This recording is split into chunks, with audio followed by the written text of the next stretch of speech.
This is Design Safe Radio, where natural hazards researchers strive to make our society more resilient to everything nature throws at us.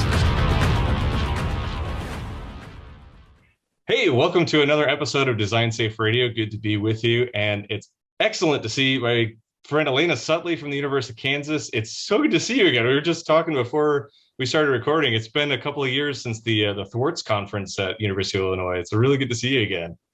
Thanks, Dan. It's crazy how detached, people have become with not traveling over the last couple of years. But yeah, it's really great to see you too.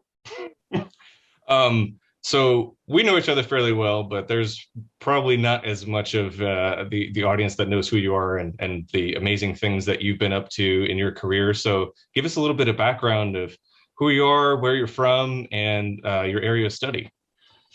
Sure. So like you said, I'm Elaina Sutley. I am an associate professor in structural engineering at the University of Kansas. I'm also an associate dean for diversity, equity, inclusion, and belonging there.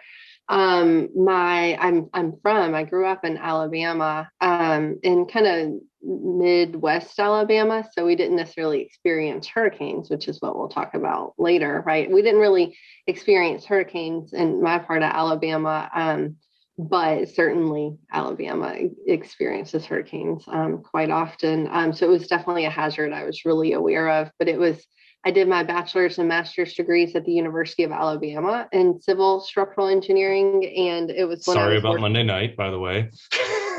You can't win them all. It's fine. Nope, you can't, although they do try. They try. Absolutely. So it was when I was working on my master's degree that the superstorm of tornadoes came through April 27th, 2011. And that was kind of a really important, I would say, focusing event for me because it really motivated my passion for wanting to study natural hazards. And, it really opened my eyes to the disparities in our communities and how different neighborhoods and people are disproportionately impacted and go through recovery processes. And I got lucky, you could say, because then like that personal experience and that passion that developed from that personal experience intersected with an opportunity to start studying that, right? So I got fortunate in that sense. And so my PhD, I was actually originally trained in earthquake engineering. So the professor, he didn't have a hurricane or a tornado project. He had an earthquake project, which was great and super fascinating. And we moved to Colorado State University where I did my PhD, and I met a wonderful sociology professor there and started working with her. And it really took it from studying the behavior of wood buildings under extreme loading to understanding how the behavior of wood buildings impacts people, right? Wow. And both of those parts being critically important. And the first one not mattering at all without the second one, right? We only care about how buildings behave because it impacts people. And so that's been the focus of my research since. And at KU, they've been super supportive of me being in that interdisciplinary space. I'm housed in a relatively traditional civil engineering department, but my research is mostly very interdisciplinary and collaborative with the social sciences. And so since being at KU, I've been able to expand my research program to studying other hazard types like tornadoes and floods and hurricanes. Wow, that's awesome. Yeah, you've been doing a whole lot in your career, and it's been really fun to follow along the past few years since we've known each other. But recently, you've been researching the vulnerability of manufactured homes during hurricanes, and wondering what kind of impact you hope that study will have. And then if there's ways that low-cost housing can be improved to withstand these windstorms, because we see all the time with every hurricane, including the ones we got in our backgrounds here, the biggest impacts are in those manufactured homes, low-cost housing, and as you mentioned earlier, they're just disproportionately affected by these hazards. Yep, exactly. And that's where, this is one of the things. So I was trained, my structural engineering background is wood buildings, right? Wood frame buildings. And so that's primarily housing. And that includes manufactured homes. And that's definitely, as I started reading more and more in the literature, watching these disasters take place in the US, you start to see, okay, it is manufactured homes over and over again that are being completely destroyed, that are not performing the way that they should be even too. And in tornado regions, right, this is where the most fatalities come from too, are people living in manufactured homes when the tornado passes them. And so it just really sparked my interest because of that intersection. More than 20 million people in the US live in manufactured homes. That's a lot of people.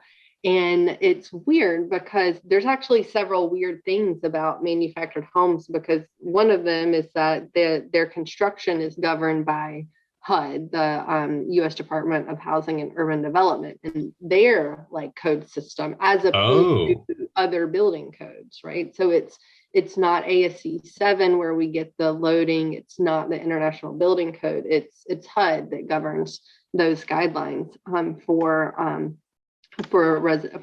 manufactured housing design.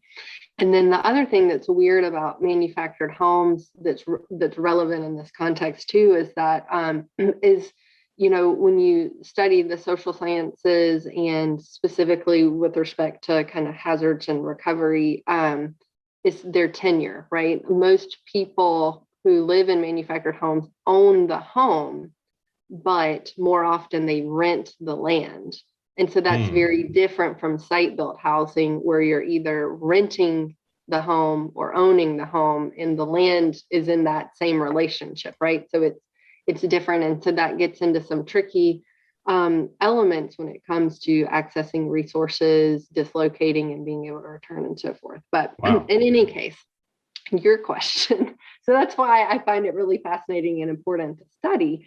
But the impact that I hope the research will have is if you read my paper that I think brought you to ask me to do this podcast today, if you read that paper, it goes through kind of the history as best we could find of people studying manufactured homes, in the engineering space, primarily in the engineering space.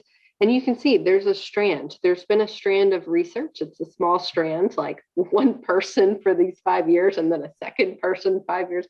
It's a small strand of research, and that's about all the attention that's ever happened. And I think that's because that person, or that, maybe research group, did so many, they did a project, they did whatever, and then they got hit with a wall where they couldn't do anything more. The policies weren't changing. I mean, the HUD code that I mentioned is still using fastest mile wind speeds from the 1988 ASC 7. So you just hit a wall and you realize things aren't changing.